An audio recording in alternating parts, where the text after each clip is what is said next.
한국의 가을 하늘 하면 정말 세계적으로 유명하다고 했습니다. 맑은 가을 하늘, 이맘때 한껏 누려야 될 텐데요. 요즘 이상하게도 흐리고, 문제는 날 흐린 것보다 미세먼지 때문에 저처럼 기관지 모기를 많이 쓰는 사람은 참 어려움이 많습니다. 근데 이 미세먼지가 이 철에 남았는데 주로 중국에서 오는 거죠. 중국, 몽골 뭐 이런 데서 와서 여름에, 아니 봄에 황사, 미세먼지 걱정입니다.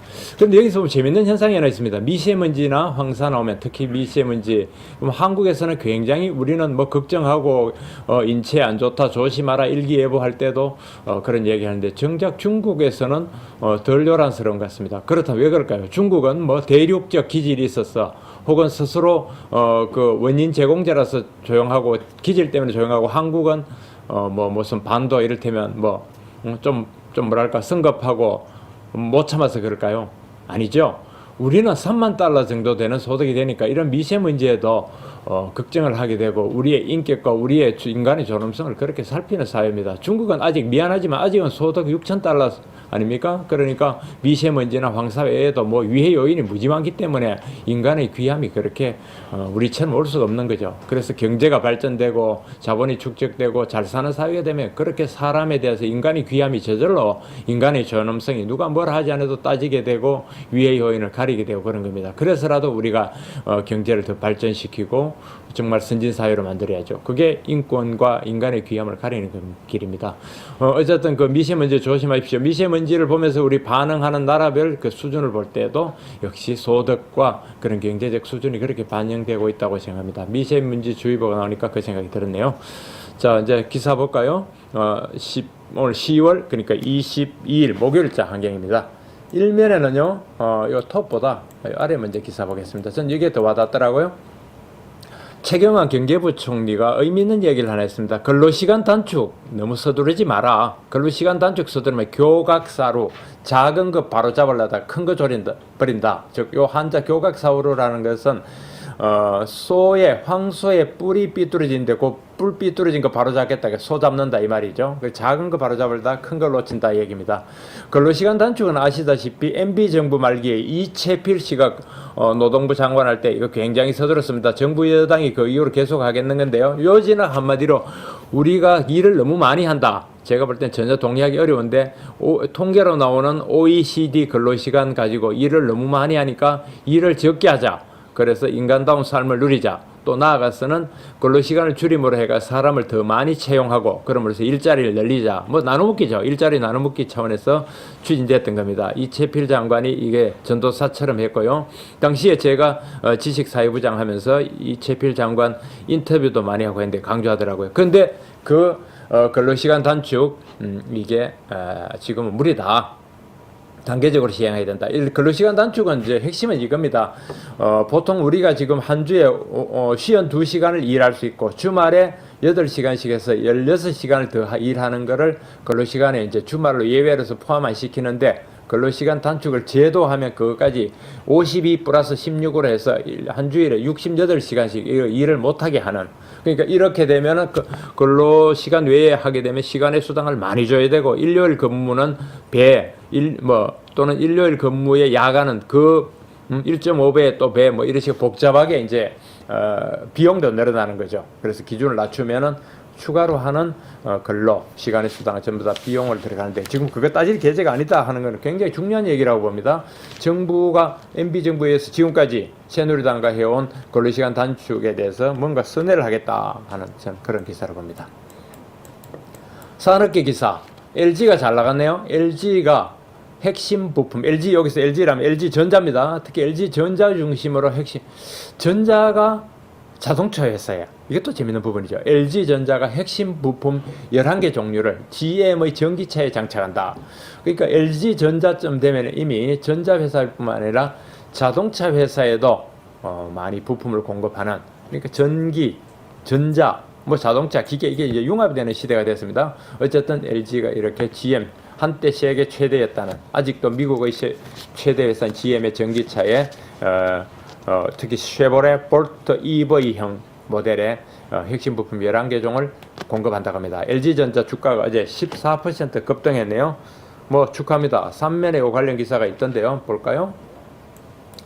LG가 덴소라는 컨티넨탈이라는 정말 쟁쟁한 자동차 부품 업체, 우리나라 현대 모비스처럼 이 덴소, 컨티넨탈 전부 다 미국의 큰 그런 일본의 미국의 뭐 그런 자동차 부품 회사죠. 그래서 이걸 제끼고 전기차에 부품을 공급한 LG. 그래서 전기차의 승부간 LG전자 이렇게 했습니다. LG전자가 휴대폰, 스마트폰에서 삼성과 애플에 약간 밀리는 듯한 분위기더니 완전히 전기차를 방향을 돌렸나 봅니다. 차세대 성장 동력, 최대 성과, 매출 급증 기대, 주가는 14% 올랐답니다. 전기차 전 부품을 원스톱 구매 가능한 것은 LG뿐이더라. 이런 평가가 나오고요. 미국, 중국, 인도 글로벌 완성차 업체도 부품 납품. 정말 LG전자와 GM의 결합입니다. LG전자, 화학, 이노텍, 합쳐본 LG전자만이 아니라 LG전자를 주축을 해서 LG화학, LG이노텍에 이렇게 해서 수주 잔액이 10조 원을 넘었다고 합니다. 10조 원. 대단합니다. 여기 이제 부품이 이렇게 들어간다는 그림이 들어가 있고요. 그 다음에 전기차의 심장, 가솔린 같으면 엔진이죠. 그 구동 모터에도 처음으로 납품했다고 합니다. 가전 분야의 모터 50년 동안에 쌓아온 내공이 그렇게 쌓였다. 고효율, 초경량 제품을 개발한다니까 뭐 좋네요. 어쨌든 전기에 무거우면 효율 떨어지고 무거우면 못 쓰는 거 아닙니까? 효율이 높고 가벼운 차. 아래 기사는 일본은 자율주행차. 자율주행차는 요즘 뭡니까? 그 혼자 굴러가는 거? 그거야말로 진짜 자동차죠. 지금 사람이 운전하게 가는 거 스스로 굴러가는 진짜 자동차. 자율주행차 2020년 고속도로를 달린다고 합니다. 2020년 멀리 남지 않았습니다. 5년 뒤입니다. 고속도로. 잘만 만들면 저는 택시기사 사람이 모는 것보다 자율로 고는 차가 더 저는 믿을 수 있다고 생각합니다. 택시기사들 뭐 어떤데 불안하거든요. 자, 여기 요 기획기사 큰 거는 우리 환경이 하는 에스커는 대체 투자를 얘기하는 겁니다. 즉 주식과 채권 외에 뭐 수많은 파생 상품 뭐 이런 것들 대체 투자 한국 회의가 열렸는데 국민연금이 2조 5천억 원 호주 인프라 펀드 만든다 이런 제목을 뽑았고요. 아래는 홍영표 아십니까? 통일부 장관입니다. 환경 밀레니엄 원례 포럼에 나와서 한 얘기. 북한 개발 민생협력 장기적으로 추진하겠다. 저도 아침에 별 보면서 나와서 이 밀레니엄 포럼에 1시간 반 있었는데 뭐 이런저런 얘기들 많이 하더라고요. 뭐 그 통일부가 좀 한계는 있지만 뭐 그렇습니다. 여기는 아니군요. 제가 다운을 안 받았는데 하여튼 밀레니엄 포럼의 홍 장관이 한 얘기는 뭐 그런 얘기입니다. 북한과 중국의 밀접한 가까이 다가갈 것 같다. 그래서 중국과 중국과 북한이 뭐 조금씩 대화할 것 같다. 그런 얘기도 했고요. 다른 뭐 특별한 뚝 부러지는 얘기는 없었습니다. 이면 규제하는데 지방의 규제, 공장 짓는데 규제 봤더니 경기도 광주 중부면이 제일 많더라. 규제 5건. 1970년도 수도권 규제 도입 이후엔 하나도 새로운 공장이 안 들어서겠다. 물론 이 경기도 광주는 한강 여기 팔당호에 접해 있어서 한강 식수원에 보호라는 특수한 지역은 있지만은 그래서 70년도 수도권 규제 도입 전에 생긴 막걸리 제조업소 유일하더라는데 다른 데도 마찬가지입니다. 제일 많은 게 이제 광주시 남종면, 양평시, 양서면 요즘 다 한강 주변이고요. 그 외에도 여기 보십시오. 요 빨간 데가 이제 많은 건데 고양시, 덕양구 뭐 이런 데 많고 요 노란 줄도 다 규제가 너무 많다. 규제 지도가 나왔다. 이렇게 있습니다. 이 멋쟁이 청년은 쇼팽 콩쿠르 세계 3대 음악 콩쿠르라는 쇼팽 콩쿠르에 한국인으로서 첫 우승한 피아니스트 조성진 선수가 아니라 피아니스트 조성진입니다. 잘생긴 청년이 피아노도 잘해서 한국 최초로 좋습니다. 옛날에 이제 뭐 사시수석이니 행시수석이니 애가 인물 인터뷰하는 거 정말 지겹던데 이런 사람을 이제 인터뷰하고 청년 작가들 뭐 아티스트 이런 사람들을 우리가 중하게 여기는 시대로 가야 될 것 같습니다. 물론 행시도 중요하긴 하죠. 그런데 행시 사실 재미없다 이건. 탈북자 92% 북한에서 한국 드라마 시청했다고 합니다. 정말 대단하네요. 92%가 탈북자만 그럴까요? 아마 북한에 있는 사람 중에 상당수가 한국 드라마를 볼 텐데 우리 정규제 TV도 많이 봐가지고 깨쳤으면 좋겠습니다. 요거는 전에 미국 국무부 고위 관료였던 킹, 로버트 킹인가요? 그 양반 전 대북 특사가 밝힌 내용입니다. 3면 받고 4면은 자 수없이 이야기했습니다. 환경 기면을 통해서 걸면 걸리는 배임죄, 횡령 배임죄 이제 없어질 때 됐다. 법 개정 도마에 오른 배임죄.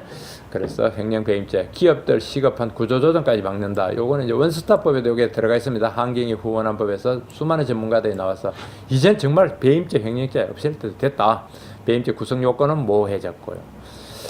정상적 경영 판단을 과도한 책임지는 거 이거 잘못됐다. 뭐 사실은 저번에 김성현 회장 같은 경우 본인이 이익 본 게 전혀 없는데도 걸려가지고 나중에 뭐 무죄 처벌되긴 했지만은 나왔습니다.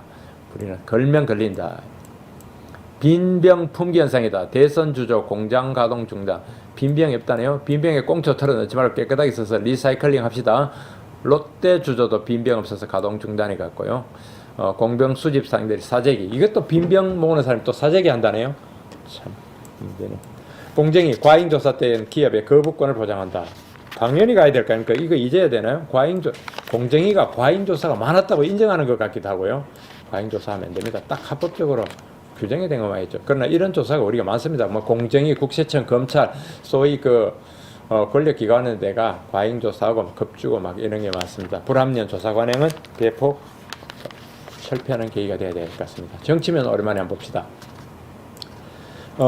다음 달 초 11월 1일 한중일 3국 서울회의가 열립니다. 그때 한국과 일본이 정상회담이 열릴 걸로 지금 분위기가 잔뜩 고조되고 있죠.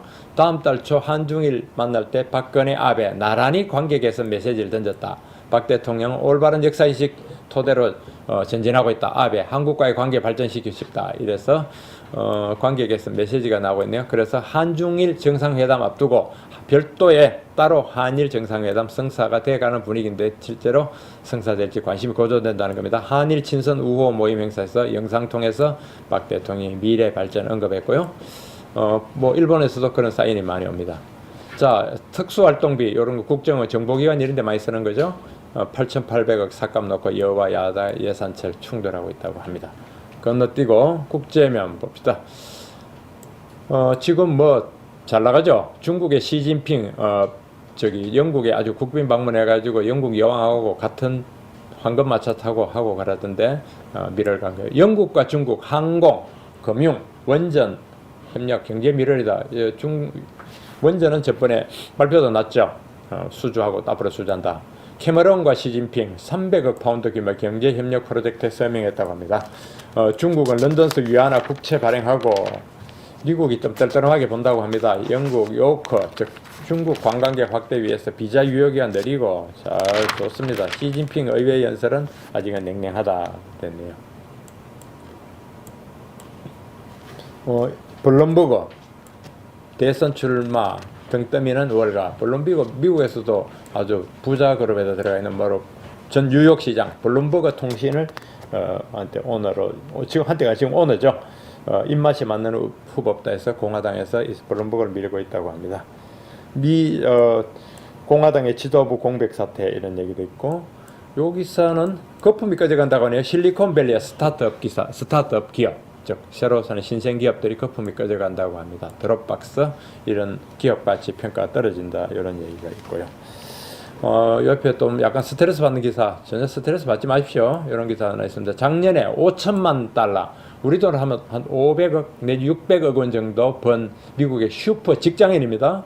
슈퍼 직장인이 134명이라고 합니다. 이 피라미드 꼭지에 134명이 1년에 500억 이상 벌었으면 5억 정도는 아마 여기 동그라미 몇 개 붙는 사람이 벌었다는 얘기겠죠. 그렇습니다. 이런 기사가 있고 사회면에 보니까 우리나라가 앞으로 초등학교를 현행 6년에서 5년으로 줄이는 방안을 연구 중이라고 합니다.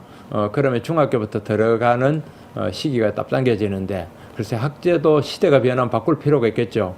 우리가 초등학교 옛날에 저희는 국민학교를 했는데 초등학교 6년이 좀 긴 것 같긴 합니다. 그래서 중고등학교 때 좀 변화도 주면서 중학교를 4년 하거나 하는 것도 방법이 좋은 것 같습니다. 문제는 그 안에서 뭘 배우고 무슨 공부를 하느냐는 거죠. 학교에 뭐 급식 타령이 아니라 제대로 요즘 교과서가 뭐 역사 교과서가 문제입니까? 경제 교과서 같은 게 더 큰 문제인데요. 어쨌든 이런 제대로 잘 배워야 된다. 그래 나와야지 이 장수 시대 잘 배우고 길게 배운다고 가야 될 겁니다. 그래서 충분히 실력과 지력을 갖춘 뒤에 사회에 나오는 그런 시스템도 나쁘지 않다고 생각합니다.